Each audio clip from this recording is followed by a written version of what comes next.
Welcome back to our channel, where you can get your daily dose of pop culture, social, political, and trending topics. Today, we are continuing our two-part series on Brown versus the Board of Education. And in part 2, we will explore how some of the strategies used to facilitate Brown versus the Board of Education decision has failed miserably, leading to the racial isolation of even more students. Welcome back to our channel. I'm Haas. I'm Cece. Today we got a hot topic for you.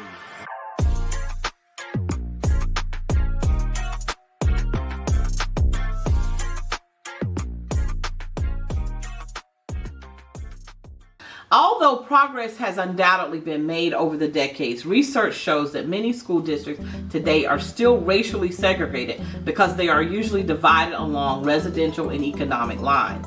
Although there's been a steady increase in enrollment of non-white children not in public schools, research shows that more students actually attend schools that are intensely segregated now than they did 30 years ago. Wow. In fact, desegregation in southern states has been on a downward trend since the mid-80s. Despite more diversity in school population, integration peaked in the mid-80s, and recent education policies have increased segregation by race and socioeconomic status. As of 2022, more than 700 school districts and charter schools were under a legal desegregation order or voluntary agreement to desegregate. I think the great minds of this time saw this coming, which is why they, tried busing as a way to keep schools racially balanced. So by the late 1960s, many public schools remained de facto segregated because of demographic patterns. And also some school districts practiced redlining in the sense that lines were being intentionally drawn to segregate the schools racially. And in some cases, this was done intentionally to send black children to inferior schools. Sure. And evidence of such de facto segregation motivated school districts to engage in conscious integration of public schools by busing children to schools in neighborhoods other than their own. The hope was to equalize racial imbalances. An additional strategy to counter school segregation was to build magnet schools. The history of magnet schools goes back to the 1960s. Following concerns over busing students to schools outside of their neighborhood, the idea of magnet schools was offered as a solution. It was based on the idea that students could desegregate themselves through choosing their new school by its educational theme. And at that school, they would learn side by side with other students who shared a common interest. The federal government started offering magnet school assistance grants to districts as a way to promote this more positive school choice option that meets the unique needs of the learners who attend them. Non-traditional themes invited students to participate in a unique learning experience that benefited them and the community where the school was located. By using special curriculum offerings to attract a more diverse student population, magnet schools were seen as a viable way to further desegregation. Now, Dr. Beverly Daniel Tatum is an educator and psychologist who specializes in the psychology of racism and has written extensively about the impact of race in K through 12 classrooms. She counters the idea that magnet schools foster diversity, and here she is in a recent interview with Rose Scott. Let's build a fancy science STEM school and put it in a black neighborhood, and that will attract white kids, we hope. That was the strategy.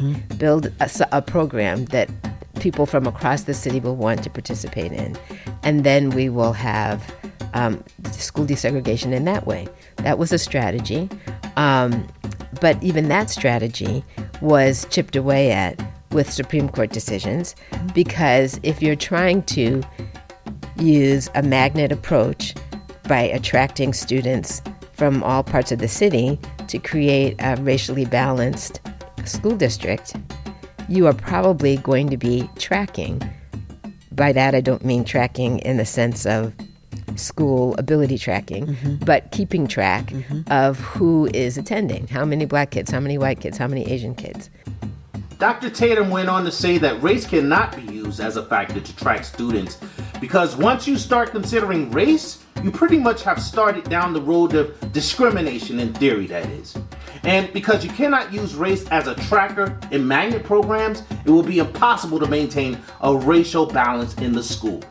Yeah, I guess that could be one way to look at it. I mean, in fact, I do remember that there was one case in the Supreme Court. There was an issue where a white family had wanted their child to attend a particular magnet program, but because the school was trying to remain racially balanced, they said there wasn't space for the white child, and the parents felt that this was discriminatory, and the Supreme Court basically ruled in favor of the family because they were like, you can't use race in K through 12, supposedly. I see. Well, so the strategies for diversifying through magnet programs have kind of unraveled, because it's like you need to consider race in order to diversify, but considering race can be considered discriminatory. And if you can't keep track of race, then it's very difficult to determine who is coming into the school in any meaningful way. Wow, that's a serious catch-22. Yeah. Another reason they say that resegregation is happening in school has to do with school choice. Okay. So school choice is basically a set of programs and policies that let families use public funding to access alternatives to traditional public schools. And one option of school choice is charter schools. And in recent years, some districts have even given vouchers to cover the cost of private school for students who want to leave the system. So school choice has grown in the past few decades, particularly in the charter school sector, which basically creates publicly funded schools that have greater flexibility than traditional public schools due to these charter agreements that they have with the states. So some of the first charter schools were introduced in the 1990s to create alternative learning environments and with their own curricular and discipline policies. Statistically, white parents have opted out of big urban schools, preferring to enroll their children in charter schools that are majority white. It's not just white families driving the change. Some charters explicitly market themselves to families of certain racial or ethnic communities or neighborhoods, which has helped increase segregation in schools. There's even one locally that seeks children of pilots. Now, I do not believe they actively discriminate in that they are like no other races can enroll, but if the school is not diverse, then black and brown parents may be more hesitant to enroll their children. There's generally more segregation within the charter sector versus traditional schools.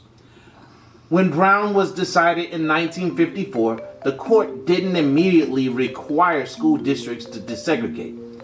It wasn't until the Supreme Court's 1968 decision in Green versus County School Board of New Kent County that schools were mandated to develop plans to dismantle their segregated enrollment systems. That is right. And the decision from that case introduced new criteria that the courts could use to evaluate a school's compliance, such as the quality of the school's physical resources and amenities, the type of extracurricular activities offered, the kind of transportation provided, the number of teachers, or the racial ratio between students and teachers. And the court supervision had a huge impact. But by the early 1990s, districts were released from these mandates. And here's where it gets interesting. The new research shows that within 5 to 8 years of districts being released from mandates, segregation increased. Since 1991, about 2/3 of school districts that were required to meet court desegregation mandates were removed from the court oversight. Wow. It's like once they didn't have to comply, the school districts either intentionally went back to the status quo or just simply stopped trying. As we know, racial makeup of school, unfortunately, has a direct impact on the resources available to the students that attend that school. Right. Carla Shedd, an assistant professor of sociology and African American studies at Columbia University, has written a book called Unequal City, Race, Schools, and Perceptions of Injustice. In the book, she talks about the outtake of racial disparities in schools.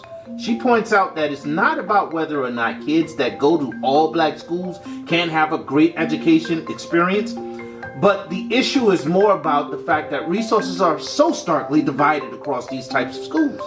The more racially homogenous, the more likely there will be disparities in the resources. Dr. Kumar Bob, the senior director of the Constellation Center for the Equity in Computing at Georgia Tech, beautifully encapsulates this. The reality is what it is. We go to segregated schools, and they don't work. So if we were to try to achieve separate but equal schools and reframe the larger problem by which we approach education, where we're going to take separate schools and make them equal, that runs counter to the other belief that we have to have an integrated society. And I think that we've been trying this integration idea for a long time. And I'm not, just to be clear, I'm not professing that we should have segregation as a goal, because I don't agree with that.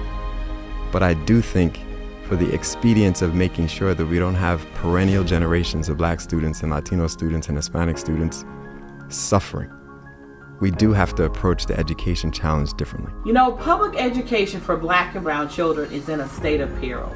There's currently a nationwide teacher shortage, politicians are banning Black history books, and legislation is being passed to dismantle Black history curriculum. Black and brown children who are racially isolated are going to be the last to get the help they need. So get out there, people. Right, get out there, good people, and make a difference in your community. Right. If you are a parent or a grandparent of a school-aged child, join the PTA. Go to the Board of Education meetings. But most of all, be present in your child's education. Ask the teachers what they need for their classroom. Right. Volunteer your time. You can even buy an extra pack of crayons or a notebook paper. You know, little things add up in a big way. That's true. I want to leave you guys with a quote from the Brown case that states as follows: that in these days it is doubtful that any child may reasonably be expected to succeed in life if he is denied the opportunity of an education.